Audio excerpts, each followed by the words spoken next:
Graça e paz, igreja. Que a paz do Senhor esteja sobre todos, né? Eu estive falando com o pastor Arildo que eu estaria hoje à noite aqui, ele mandou um abração para a igreja, tá? Eu agradeço de púlpito aqui, o convite mais uma vez do pastor Arthur, né? Sempre que possível, se Deus permitindo, nós estaremos aqui com a maior alegria e o maior prazer. Amém? Queridos, abra a sua Bíblia em Mateus, capítulo de número 11. Mateus, capítulo 11. Os versículos de números 28 a 30. Mesmo assentado, acompanhe a leitura do texto, por favor. Mateus 11, 28 a 30. Diz assim a palavra de Deus: Vinde a mim, todos os que estáis cansados e sobrecarregados, e eu vos aliviarei. Tomai sobre vós o meu jugo, e aprendei de mim, porque sou manso e humilde de coração, e achareis descanso para a vossa alma, porque o meu jugo é suave, e o meu fardo é leve. Amém? Vamos orar mais uma vez. Amado Deus, Senhor da igreja, a tua palavra foi lida e agora será exposta. Tu sabes que ela foi estudada diante de oração, de temor, e agora ela precisa ser exposta ao teu povo. Que saia da minha boca, Senhor, apenas aquilo que é da tua vontade, para a edificação do teu povo, para engrandecimento do teu santo nome. Fala conosco, transforma-nos, haja em nosso meio. Pedimos assim, Senhor, em nome do Senhor Jesus, para a glória do teu santo nome. Amém. Gostaria de falar com os irmãos sobre encontrando descanso para a alma cansada. Encontrando descanso para a alma cansada. Quando nós falamos em descanso, irmãos, é uma coisa interessante, né? Quem teve filhos ou quem tem filhos pequenos, é só começar a viajar e já começa aquela ladainha, né? Tá chegando, tá longe, tô cansado, né? Vocês já ouviram essa novela, né? Já ouviram essa novela. Quando nós falamos em descanso, irmãos, até a palavra de Deus nos diz que até o próprio Senhor Jesus precisou descansar quando o homem aqui na terra. O descanso é necessário para as nossas vidas. Ele é necessário para o corpo. Um corpo que não se descansa, ele entra em doenças. Não sei se você sabe que uma pessoa, se o seu corpo não descansar direito, ele engorda. Se o seu corpo não descansar direito, você pode pegar diabetes, pode passar a ter diabetes, pode passar a ter diabetes, você pode infartar.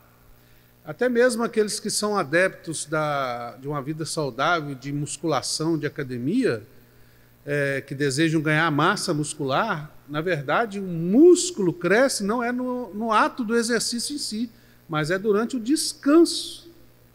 É no descanso que o músculo cresce.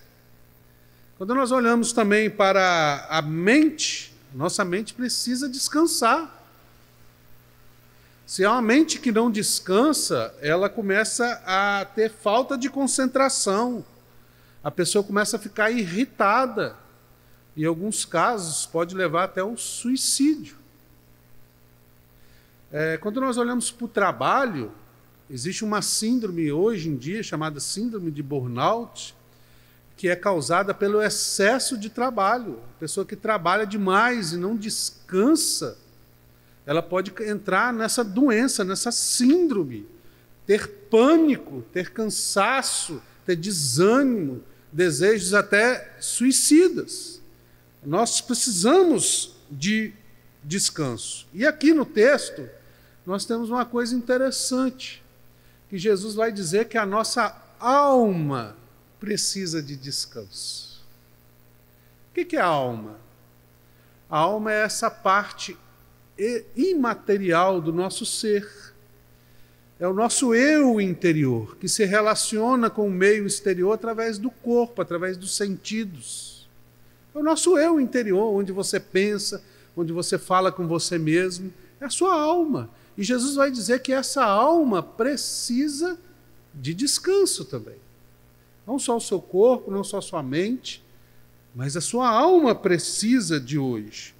E quando nós olhamos para os dias de hoje, irmãos, nós temos vivido dias difíceis. Há uma grande exigência, principalmente por causa das mídias sociais. Se você começar a acompanhar muitas mídias sociais, Facebook, Instagram, TikTok, você vai ver que você vai sair cansado, porque as exigências são muito grandes. É a exigência de que você seja bem-sucedido, é a exigência de que você esteja sempre feliz, é a exigência de que você esteja sempre ganhando muito dinheiro, é a exigência de que você esteja sempre viajando, trocando de carro, porque o mundo das mídias sociais é um mundo de fantasia, de engano e de mentira. E se você fica olhando para aquilo ali, você se sente frustrado. E você se cansa. Para minha vida não é assim. Como é que a vida dessas pessoas são assim? A minha não é assim. Então você se cansa. Você precisa, o mundo fica exigindo que você precisa ser bem-sucedido, que você precisa ser famoso, que você precisa ter dinheiro, que você precisa ter um corpo perfeito, mas a vida do dia a dia não é assim, irmãos. Não é assim. Outra coisa, quando nós olhamos para a nossa alma se cansa. São tantas notícias ruins no dia a dia, tantas catástrofes, tantas notícias que nos deixam apavorados, com medos, ansiosos, temerosos em relação ao futuro. Então a nossa alma passa a viver de forma ansiosa. Nós passamos a ter medo de viver nesse mundo. Nós passamos a ter também uma consciência pesada. A alma, às vezes, tem esse peso na consciência por causa dos pecados. E mais além, a alma passa a ficar cansada com o medo da morte. O que vai acontecer? O que vai acontecer se eu morrer? O que acontece depois da morte? E a alma fica pesarosa, temerosa, e ela se cansa, que é o que a palavra de Deus nos diz aqui. Então a alma precisa de descanso, ela precisa de paz.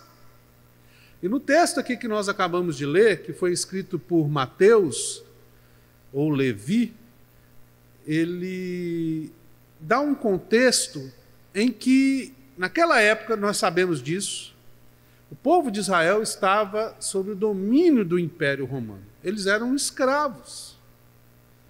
E Jesus olha para aquele povo que seguia ele, aquelas pessoas que estavam seguindo a eles de boa intenção, muitos de boa intenção, e ele olha e vê gente cansada. E ele profere essas palavras: vinde a mim, todos vós que estáis cansados. Qual era o contexto daquele povo? Ora, aquele povo era um povo que estava escravizado pelo Império Romano. Eles não tinham direitos, eles eram escravos. Eles tinham que fazer a vontade do Império Romano, querendo ou não querendo. Pagavam altos tributos. Eles estavam cansados fisicamente, cansados mentalmente. E onde eles poderiam encontrar apoio, refrigério, descanso para a alma dele? Talvez na religião.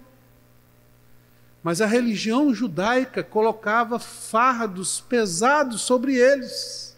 Não toque nisso, não toque naquilo, não pode fazer isso, era sempre não, não, não.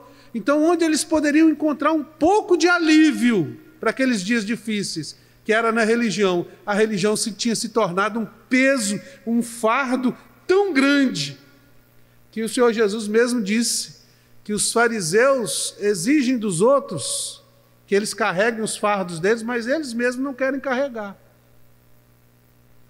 E Jesus veio para aquele povo cansado e profere essas palavras: vinde a mim, todos vós que estáis cansados. Então, queridos, Jesus vai fazer um convite. E Ele está fazendo um convite para você nessa noite. Ele faz um convite para mim, faz um convite para você, para todos nós. Que convite é esse? Vamos aprender sobre esse convite? O primeiro convite está aqui, ó. Vinde a mim, todos os que estáis cansados e sobrecarregados, e eu vos aliviarei. Vinde a mim. Não vinde à religião, não vinde à fama, não vinde aos prazeres carnais. Vinde a quem? Vinde a mim o Senhor Jesus. Porque vocês estão indo atrás dos prazeres da carne, estão indo atrás de fama, estão indo atrás de dinheiro, vocês estão indo atrás de religião, mas ao invés de encontrar descanso, vocês estão encontrando um fardo pesado. Vocês estão buscando no lugar errado. Não vão buscar lá, vão buscar em mim. Por isso que ele começa esse convite: vinde a mim, todos os que estáis cansados e sobrecarregados. Deixa eu falar para você, queridos, dinheiro não traz alívio. Fama não traz alívio para a sua alma. Estou falando que não traz alívio quando você paga a conta, é lógico, né, irmãos? Estou dizendo que não traz alívio para a sua alma cansada. Ela não vai satisfazer a sua alma. A fama não vai satisfazer a sua alma. Os prazeres desse mundo não vão satisfazer a sua alma. Quando nós olhamos para as pessoas que mais suicidam, são aquelas que têm tudo. Tem tudo, mas não tem nada. Porque, na verdade, o tudo delas é nada. Porque sem Deus, o tudo é nada. Mas com Cristo, o nada é tudo. Nós temos que entender isso. E eu vos aliviarei. Jesus disse assim: só Jesus pode dar o alívio verdadeiro para a alma. Jesus não está dizendo que Ele vai te dar regras assim, 3 passos para aliviar o peso da sua alma. Não, Ele não vai te dar nenhuma regra, nenhum macete. Ele vai te dar o alívio. O alívio é imediato. Quantos de vocês aqui já leram aquele livro O Peregrino, de John Bunyan, ou John Bunyan, né, que é francês? Bunyan, né? Porque ele é francês, né? Então, eu não sei se é Bunyan ou se é Bunyan, né? De qualquer maneira, os irmãos sabem quem é. Qual é a história do livro? O livro é uma alegoria. Não sei se os irmãos sabem que é o 2º livro religioso mais lido do mundo, depois da Bíblia, né? Depois da Bíblia é O Peregrino. E ele conta a história de... É uma alegoria, né? Então ele vai contar um personagem chamado Cristão, que morava numa cidade chamada a Cidade da Destruição. E ele ouve uma mensagem... Oi? Ah, tem um filme também. Ele morava na Cidade da Destruição e ele ouve uma mensagem que aquela cidade ia ser destruída. E ele carregava um fardo nas costas, que era tipo um saco muito grande, pesado. E ele conversava com a sua esposa, conversava com seus amigos, e ele vivia triste, e aquele fardo pesando, e ele não conseguia deitar, não conseguia dormir. Então ele encontra um homem chamado Evangelista, e ele bate um papo com esse evangelista, e o evangelista fala assim: ó, tem um jeito de você ficar livre desse fardo. Ele falou assim: como é que eu faço? Vai e procura um monte. E ele vai para um monte na cidade chamada Cidade Celestial, né? Na verdade, ele vai caminhar para a Cidade Celestial, mas durante o seu peregrino, a sua peregrinação, né? Por isso chama peregrino, ele chega num monte onde tem uma cruz, e do lado da cruz tem uma sepultura vazia. E quando ele chega nesse monte, durante toda a sua peregrinação, ele vai encontrando com vários personagens. É interessante isso. Porque é a vida do cristão sendo, assim, de forma alegorizada, demonstrada. Encontra com o medroso, encontra com aquele que tem dúvida, né, o religioso, por aí vai. E quando ele chega na cruz, depois de caminhar, passa no pântano, o pântano do pecado, do desânimo, por aí vai. Aí ele chega num monte, e lá ele encontra a cruz e uma sepultura do lado. Na hora que ele olha para a cruz, o seu fardo cai, e rola, e cai dentro da sepultura, e ele não vê mais. Então o peregrino diz assim: quando eu encontrei a Cristo e a sua cruz, o meu fardo foi embora. O peso que eu carregava foi embora.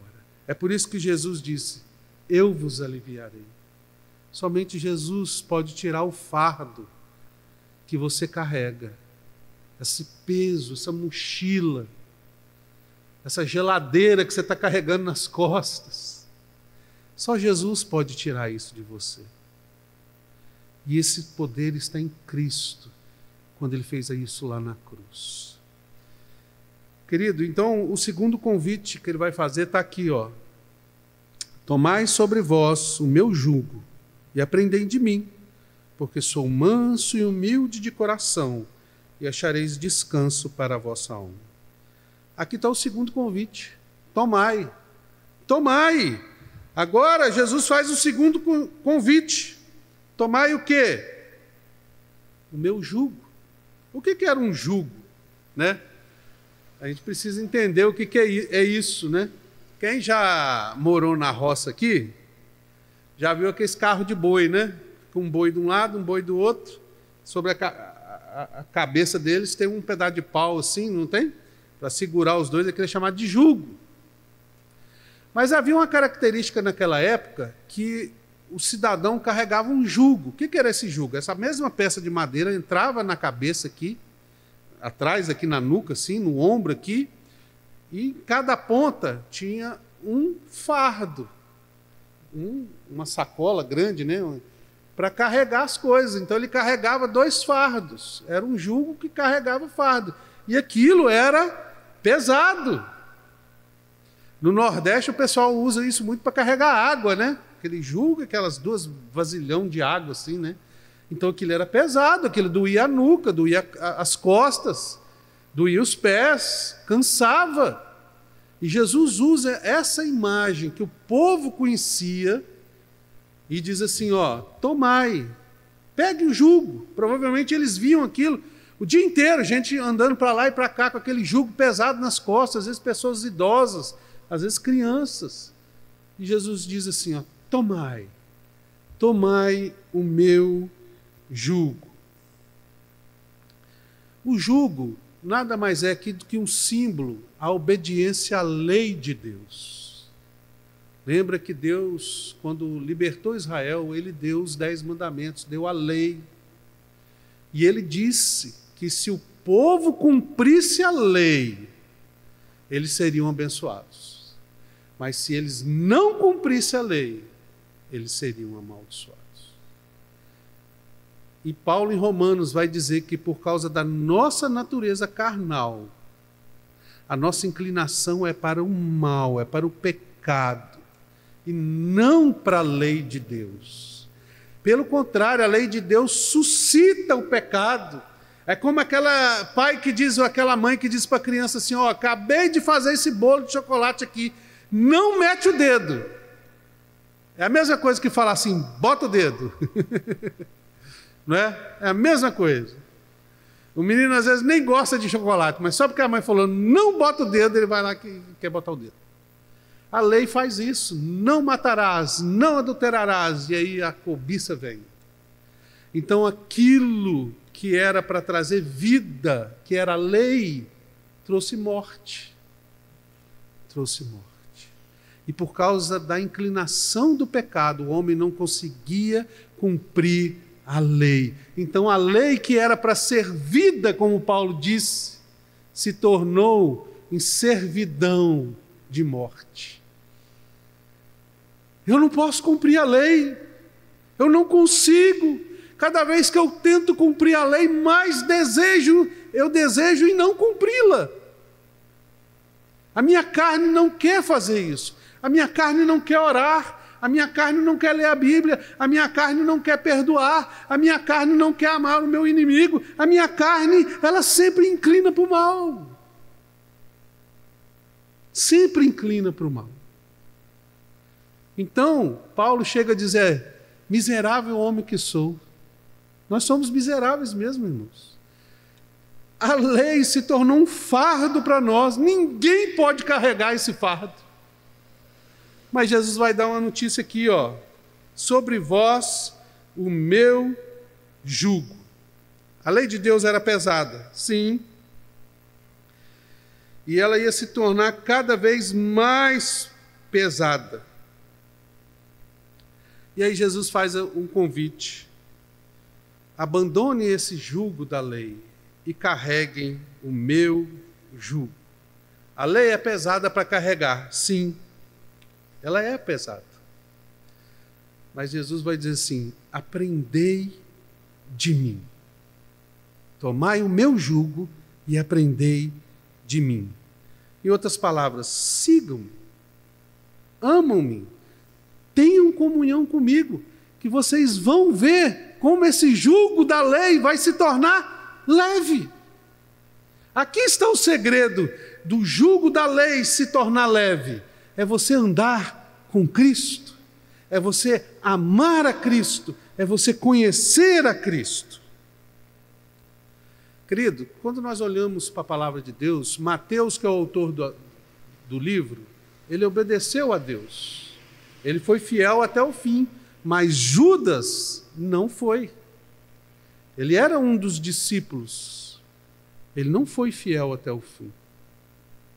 Nós vemos muitas pessoas vindo para a igreja e abandonando a fé. Nós vemos que pessoas que endemoniadas, em que é expulso o demônio delas, o demônio vai embora. Mas se aquela casa não for preenchida, o demônio volta trazendo mais 7. E preenche aquela casa. O que nós entendemos aqui, aprendemos aqui da palavra de Deus? Que não basta vir a Cristo, você tem que vir a Cristo e andar com Cristo. Vinde a mim e aprendei de mim. Aqui está o erro de muita gente. Tem muita gente que vem a Cristo, mas não aprende de Cristo. Não anda com Cristo. Não ama a Cristo. Cristo não é uma religião, irmãos. Cristo é vida.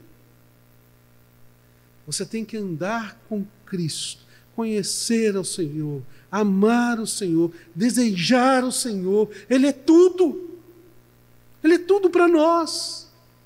Sem Cristo nós não somos nada. Queridos, e ele vai dizer assim,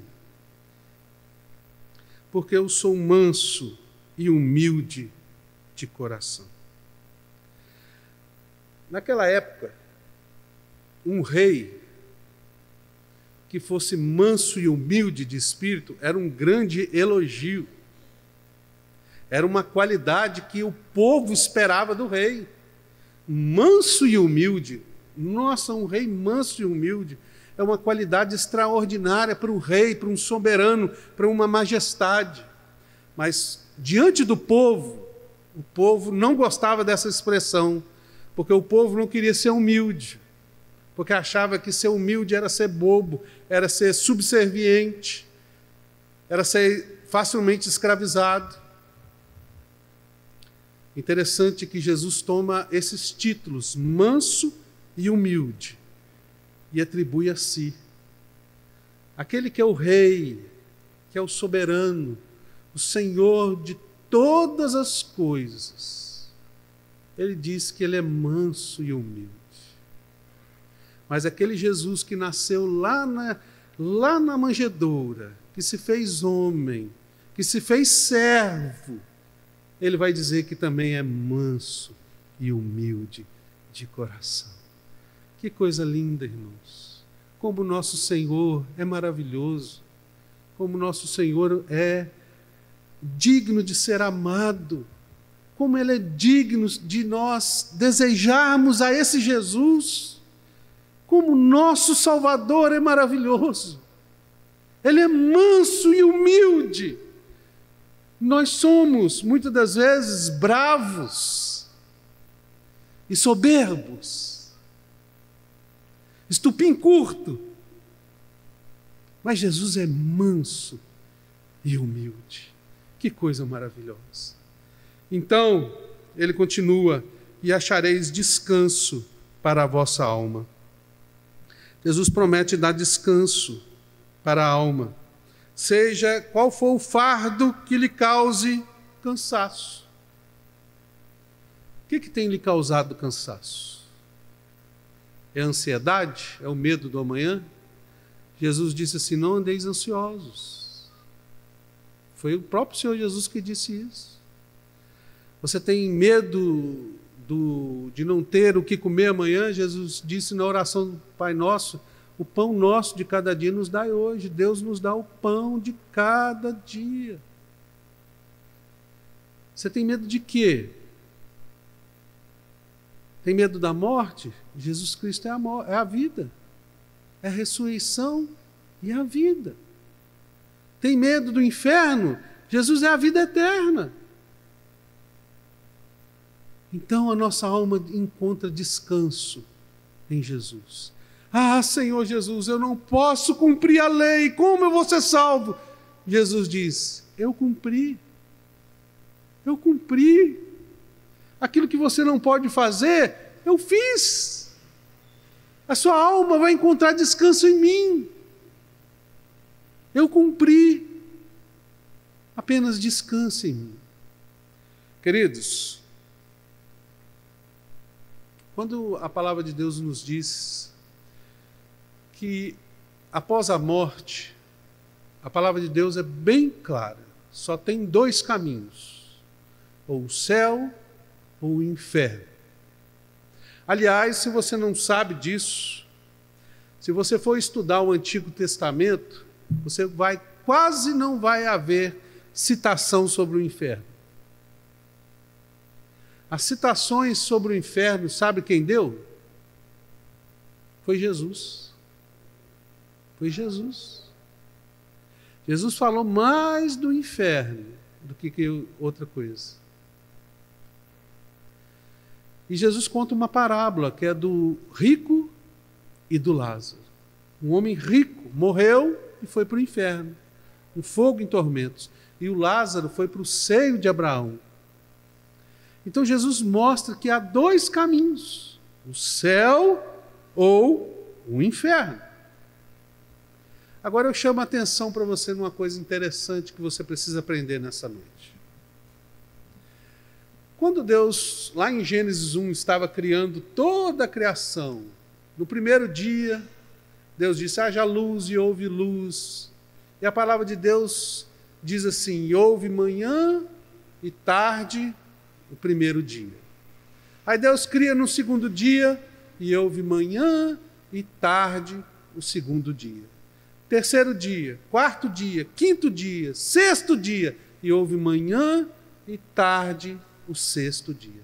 No sétimo, Deus cria o homem. E não há a citação de manhã ou de tarde. Interessante. Não houve a citação. Por que não houve a citação? Porque Deus sabia que o homem iria pecar. Apesar de toda a criação estar completa, não havia mais nada o que fazer, havia mais uma obra a ser realizada depois do pecado, que é a salvação do homem. É por isso que não houve manhã e tarde. Não houve descanso. É por isso que, quando o homem peca, Deus expulsa Adão e Eva do paraíso. Coloca dois querubins e uma espada que rodava, impedindo que eles voltassem para o paraíso. E agora vem uma coisa interessante. Quando Jesus estava lá na cruz, um dos ladrões blasfemava contra o Senhor. E o outro virou e falou assim, repreendeu o ladrão e falou assim: você não teme, estando em igual sentença, não teme a Deus estando em igual sentença, ele reconhece Jesus como Deus ali e vira para Jesus e diz assim: lembra-te de mim quando vieres no teu reino. E aí Jesus vai dizer uma coisa interessante: hoje mesmo estarás comigo no paraíso. Adão tinha sido expulso do paraíso e agora lá na cruz Jesus dá o direito ao homem de voltar para o paraíso, para o descanso. Porque foi na cruz que Jesus conquistou esse descanso. Por isso que é só em Jesus que nós podemos encontrar descanso. E agora eu quero pedir a oportunidade com os irmãos de contar uma história que eu acho que vocês vão gostar.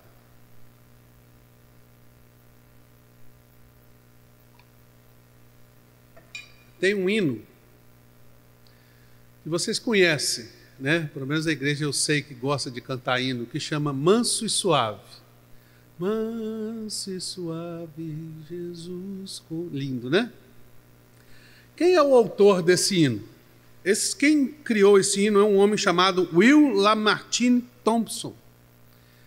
Ele viveu em Liverpool, no estado de Ohio, nos Estados Unidos. Em 1847 ele nasceu. E ele naquela época era muito difícil ganhar dinheiro com música. Então eles tentavam fazer música, ele era um músico, tentava vender música para as pessoas, para as empresas, mas eles pagavam muito pouco. Então ele tinha criado 4 músicas seculares, não era música de igreja não, 4 músicas seculares, e ele mesmo divulgou essas músicas, e essas músicas, vamos dizer assim, estouraram. Então ele ganhou muito dinheiro, mas muito dinheiro mesmo. Tanto que ele era chamado de o compositor milionário. Não era o da dupla Milionários é Rico, não, mas ele era o compositor milionário, né? Mas ele era crente. E diante do que Deus fez com ele, ele resolveu se dedicar à música sacra e começou a compor várias músicas, e dentre elas, Manso e Suave. E conta a história de que, não sei se vocês já ouviram falar, do grande evangelista Dwight Lyman Moody. Ele era inglês, estava nos Estados Unidos numa campanha, só que ele chegou lá muito enfermo. E ele queria ter um encontro com Dwight Lyman Moody, mas não pôde, os médicos proibiram. Então ele ficou do lado de fora e tocou essa música, Manso e Suave. Então Dwight Lyman Moody mandou chamar ele. Não sei se vocês sabem que Dwight Lyman Moody foi um dos maiores evangelistas que houve. Ganhou muitas almas para Cristo naquela época. E ele pegou nos braços de Will e falou assim: Will, eu queria ter composto esse hino mais do que tudo que eu já fiz para Jesus.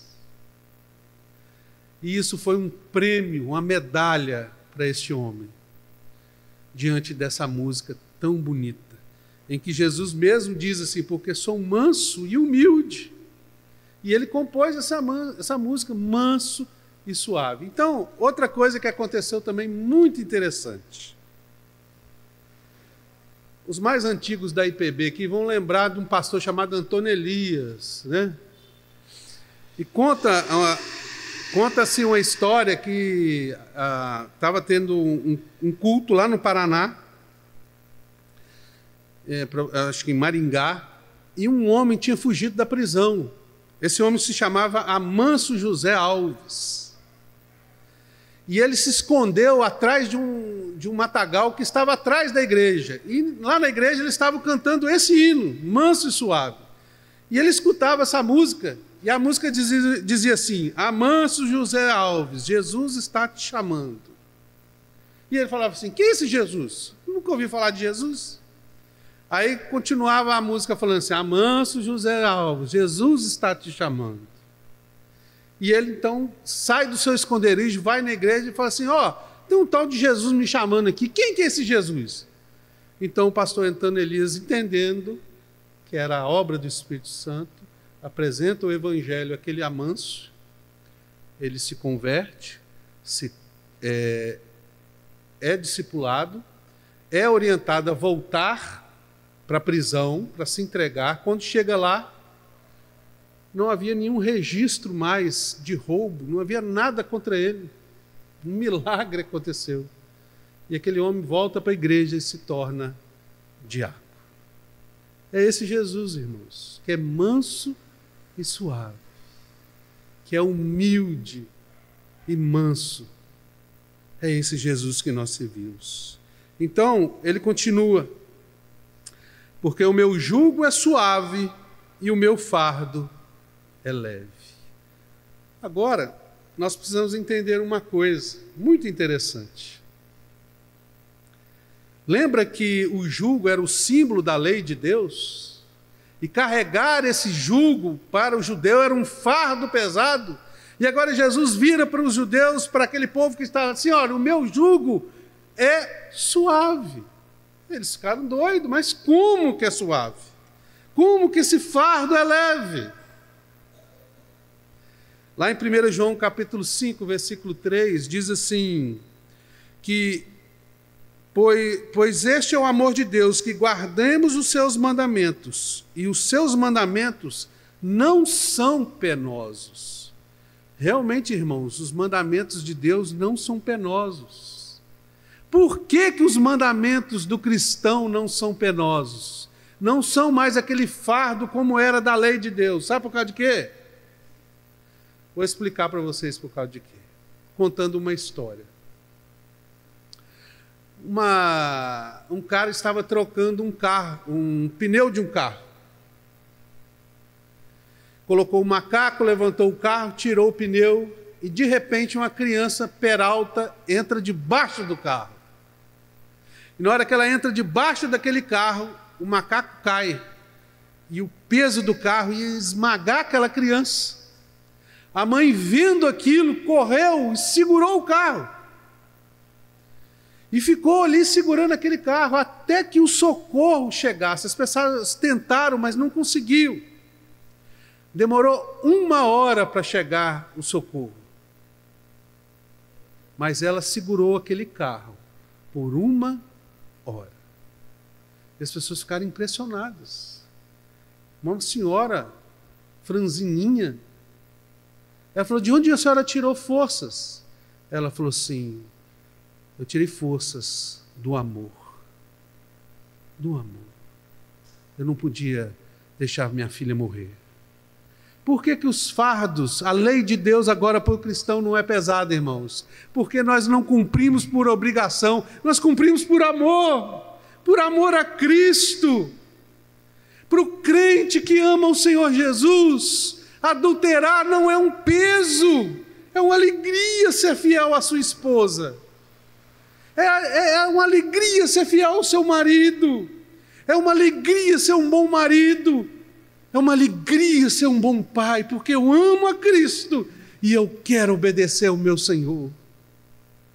Não se torna um fardo, se torna uma alegria por causa do amor, porque quando nós olhamos para Cristo, pelo que Ele fez por nós, pelo sacrifício que Ele fez, pelo seu sangue derramado na cruz, pela sua obediência total ao Pai, e nós vemos o que Ele fez por nós, nós só podemos amar esse Cristo.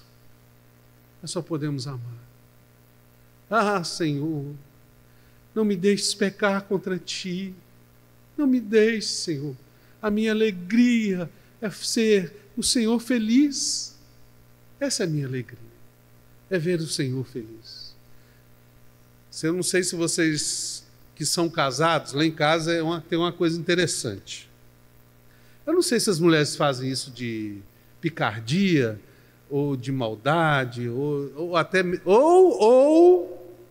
na inocência. Mas não sei se já acontece isso com vocês. Você está preparando para dormir.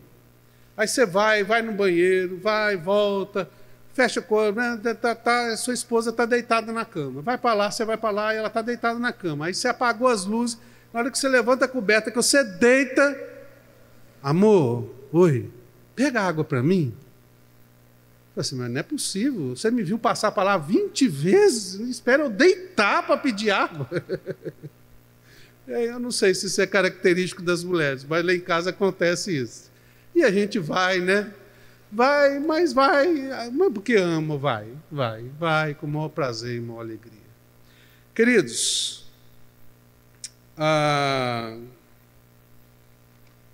eu queria concluir dizendo o seguinte: esse é o convite de Jesus para você hoje. Vinde a mim, todos os que estáis cansados e sobrecarregados, e eu vos aliviarei. Tomai sobre vós o meu jugo e aprendei de mim, porque sou manso e humilde de coração, e achareis descanso para a vossa alma. Você vai encontrar descanso somente em Jesus. E agora eu quero dizer uma coisa muito importante. Descanso aqui tem um sentido muito forte. Descanso é aquele sentido daquele homem que está afogando no alto do mar, e ele olha para um lado, olha para o outro e não vê nada. Ele vai morrer. E de repente, ele vê um pedaço de madeira flutuando. Então ele se apoia sobre aquele pedaço de madeira para descansar. Isso é o sentido de descanso. É você se apoiar totalmente. É parar de se debater. É parar de correr. É parar de ficar olhando para os lados. É parar de achar que você vai conseguir se salvar por si mesmo. É você olhar para os lados e falar: não tem jeito. Se eu não me agarrar a esse pedaço de madeira, eu não vou me salvar. Isso é encontrar descanso para a sua alma. Pare de se debater. Pare de correr. Pare. Descanse em Cristo. Descanse em Cristo. Somente nele você vai encontrar descanso. Tem uma música que eu gosto, do grupo Milad. Eu não sou muito bom de cantar não, mas eu lembro das músicas, né? Que diz assim, ó: não tenha sobre ti um só cuidado qualquer que seja, pois somente um, seria muito para ti. É meu, somente meu, todo o trabalho. E o teu trabalho é descansar em mim. É meu, somente meu, todo o trabalho. E o seu trabalho é descansar em mim. O seu trabalho nessa noite, para você que entregar sua vida a Jesus, o seu trabalho a partir de agora é descansar em Jesus.